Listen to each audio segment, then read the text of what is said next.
In India, we often talk about dynasty politics and power being accumulated in one family. Sri Lanka has taken it to another level. The island nation is now completely under the control of two brothers. Gotabaya Rajapaksa, the younger brother, took oath as the president on Monday. And Mahinda Rajapaksa, the elder brother, who has been sworn in as the prime minister today. Mahinda Rajapaksa, by the way, has already served 2 terms as the president of Sri Lanka, and now he's back to rule as prime minister with his brother at the helm. The ruling siblings of Sri Lanka they are. Now, nepotism is not new to the politics of Southeast Asia, but this is rare for 2 brothers to be at the helm.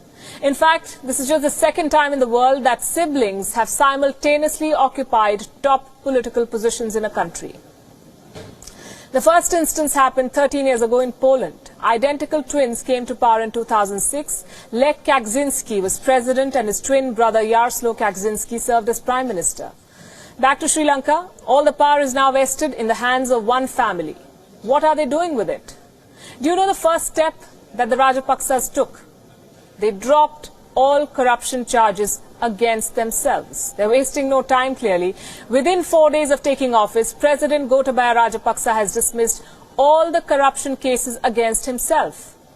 He was accused of embezzlement to the tune of $1,91,000 US. He had an overseas travel ban on him. All of that is now gone. How is it even possible, you may ask? Here goes the Sri Lankan law. According to the Sri Lankan constitution, no civil or criminal proceedings shall be instituted or continued against the president. This is ironical. Remember Gotabaya Rajapaksa's election promise or his victory speech? He said one thing both the times. He will root out corruption from Sri Lanka. Here's a reminder. Meritocracy and technocracy should be promoted at all times.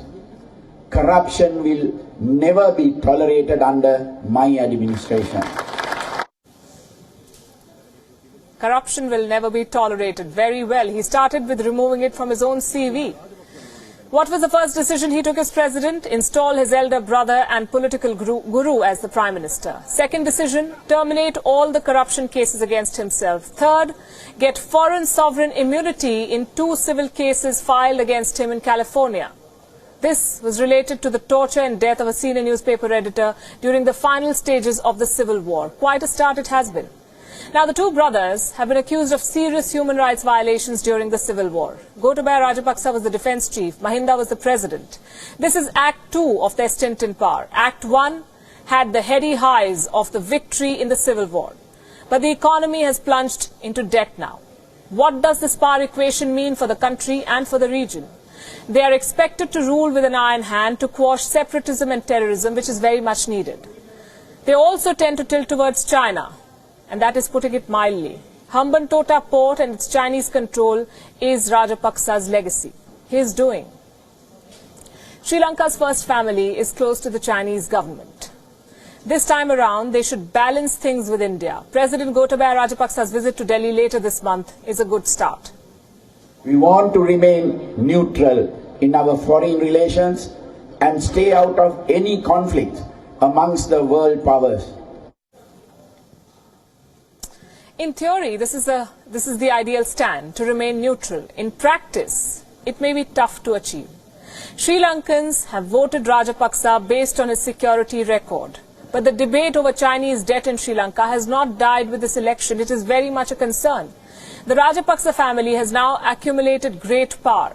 And with great power comes great responsibility. With such concentration of great power comes great complications too. History has examples. Solomon Bandaranaike, as Prime Minister, oversaw anti-Tamil riots in 1958. The ethnic crisis in Sri Lanka is his legacy. When he tried to appease the Tamils, he was assassinated by a Buddhist monk. That's when his wife, Sirimavo Bandaranaike, became Prime Minister. The world's first woman Prime Minister, elected in 1960. She had 3 terms, all of them marked with ethnic violence and state oppression, resulting in the birth of the LTTE. Then her daughter, Chandrika Kumaratunga, became Prime Minister first and then the President of Sri Lanka. She oversaw a humanitarian crisis in northern Sri Lanka. That's one family ruling over the years. And then there's the Premadasa family, another example of Sri Lanka's dynasty politics. It's a long list with a short message. Dynasties have not been great for democracy on the island nation, as you can see from their constitution, which gives total immunity to the president.